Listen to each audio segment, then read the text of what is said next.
एक चीज समझनी होगी, मैं फिर कांग्रेस और समाजवादी पार्टी के मित्रों से कहूंगा, आपको आम आदमी पार्टी से सीखना चाहिए कि भाजपा से लड़ा कैसे जाता है।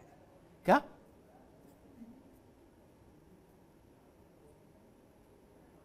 भविष्य क्या होगा, मैं ज्योतिषी नहीं, लेकिन वो पेचो खम सब सीख लिए अरविंद केजरीवाल ने। आप लोग पता नहीं किस यूटोपिया में भ्रमण कर रहे हो। मामला था आबकारी का, पूरी आम आदमी पार्टी उतार दी अरविंद भाई ने, कहा शिक्षा को आगे कर दो। आबकारी चर्चा नहीं करना, शिक्षा, स्कूल। सीबीआई वाले कह रहे हम स्कूल के लिए नहीं आए, बोले नहीं, स्कूल का फोटो दिखाओ सबको, कर लो बात, रोक तो नहीं सकते आप। उन्होंने ये पब्लिक पोस्चरिंग कर दी कि ये सब कुछ नहीं, हमने स्कूल बना दिए, अच्छे बच्चे पढ़ने लगे, सब बढ़िया व्यवस्था कर दी, इसलिए हमको पकड़ने आए ये पुलिस वाले। सरल भाषा में उन्होंने मैसेज देने की कोशिश की। और अरविंद केजरीवाल के गुजरात में दौरा होगा, आप सुन लीजिएगा, अगर यही भाव नहीं व्यक्त करें वो, क्या हम जानते हैं उनको। सीबीआई में क्या लिखा, कागज पत्तर छोड़ दीजिए, अरविंद केजरीवाल को उससे क्या लेन देना। उन्होंने कहा ये सीखना चाहिए अभिषेक वाजपेयी की पार्टी को, और उनसे ज्यादा सीखना चाहिए राहुल जी की पार्टी को, सुधा जी की पार्टी को। उन्होंने कहा, पूरी दृढ़ता से कहा, आत्मविश्वास से कहा कि कल ही मनीष सिसोदिया को वर्ल्ड का सब ग्रेटेस्ट एजुकेशन मिनिस्टर इलेक्ट किया गया, घोषित किया गया। ये कहां घोषित किया गया नहीं बताया, कर दिया घोषित, कर लो बात।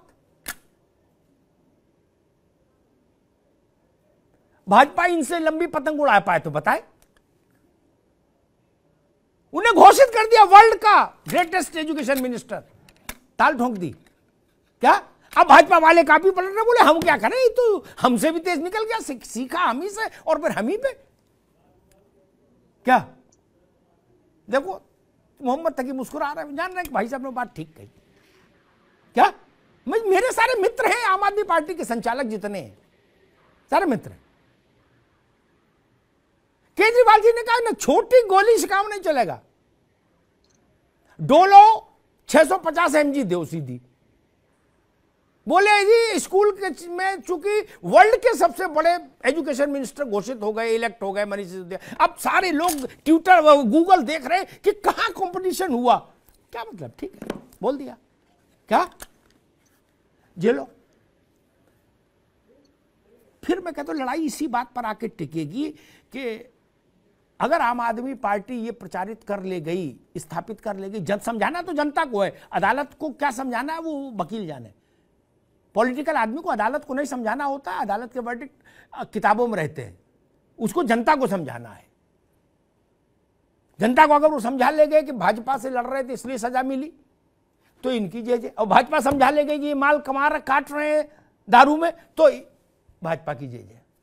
अब एक बात मैं कहूंगा, सुधा जी ने कही, इन सब से कांग्रेस के वैचारिक तौर पर जो सलाहकार होने चाहिए, वो मुझे लगता है कि बहुत कमजोर लोग हैं। वो ऐसे तर्क दे देते हैं अपने प्रवक्ताओं को। बताइए, ये जो भी लाइन लेंथ है, इस देश का इतिहास देखिए, 2 और 3 अवसर छोड़ दीजिए तो कभी 51% से सरकार बनी ही नहीं भारत में। 26% पर या 27% पर एक बार इंदिरा जी बन गई थी। ये तर्क कहां बेच रहे हो यार, क्या कर रहे हो, अपने हाथ से अपने गाल पे थप्पड़ मार रहे हो। ये डिलीट करो, गूगल के चक्कर में मत रहो। ये नई पीढ़ी भी यही समस्या, तुरंत मोबाइल देख लेते, बोले गूगल करें, गूगल दे तो ये हाल बना दिया। आपको भारत की लोकनीति, धर्म, राजनीति का कुछ अंदाज ही नहीं। भारत ने जो चुनाव की व्यवस्था स्वीकार की, अगर अखिलेश यादव 27% वोट पर उत्तर प्रदेश के वैलिड चीफ मिनिस्टर रहे, हो सकता मान्य है, तो 37% वोट पर योगी आदित्यनाथ इनवैलिड कैसे हो जाएंगे? अजब तमाशा है, कैसा तर्क दे रहे हो? अगर नारायण दत्त तिवारी 29% वोट पर परम पावन पुनीत जनादेश वाले मुख्यमंत्री उत्तर प्रदेश के माने जाएंगे। तो दूसरा अगर 30% पर चुन के आ जाएगा तो आप कहेंगे 70% लोग इनके खिलाफ हैं। ये भोला तर्क है, ये बिकता नहीं, बल्कि ये तर्क उल्टा पैदा करता है खिन्नता। तो जो कुछ वोट मिलने हैं वो भी खत्म हो जाते हैं, ये भी जान लीजिए। जो वोट मिलने होते वो भी खत्म हो जाते हैं, मतलब 10-5 लोग जो मन बनाते हैं वो भी खत्म हो जाते हैं जब आप ये कहते हो।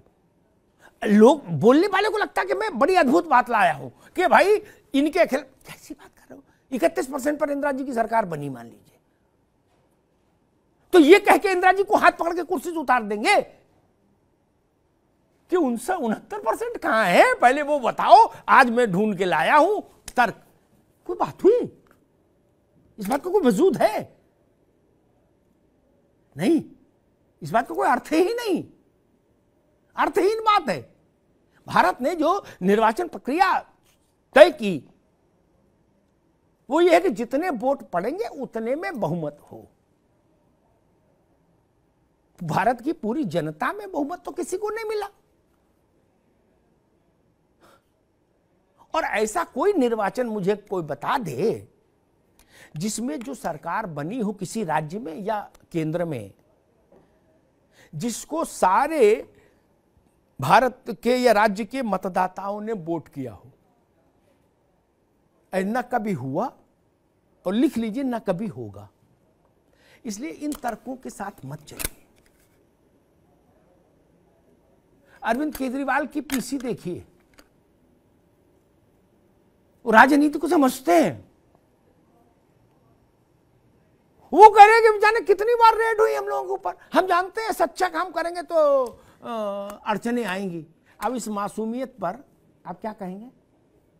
निकल लिए कह के, ठीक है, अदालत में जब होगा तो देख लेंगे, अभी तो आगे बढ़ो। इसलिए मैं कहता हूं विपक्ष को इस विषय में यह भी सोचना चाहिए कि आम आदमी पार्टी और भाजपा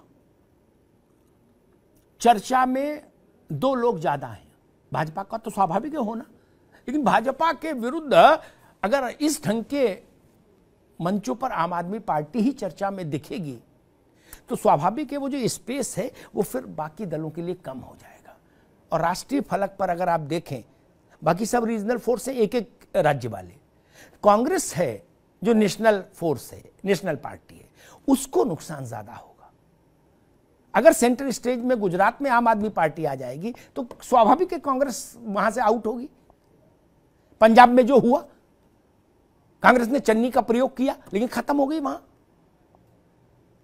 इसलिए कांग्रेस को पंजाब से सबक सीखना चाहिए, जहां आम आदमी पार्टी ने उसको पूरी तरह से अधिग्रहित कर लिया, उसके जनाधार को। इस वक्त कांग्रेस के पास वहां कुछ भी नहीं। इसलिए ये लड़ाई भाजपा और आम आदमी पार्टी दोनों को सूट करती है। मैं ये बड़ी बात पूरी हिम्मत से, शिद्दत से कह के जा रहा हूं।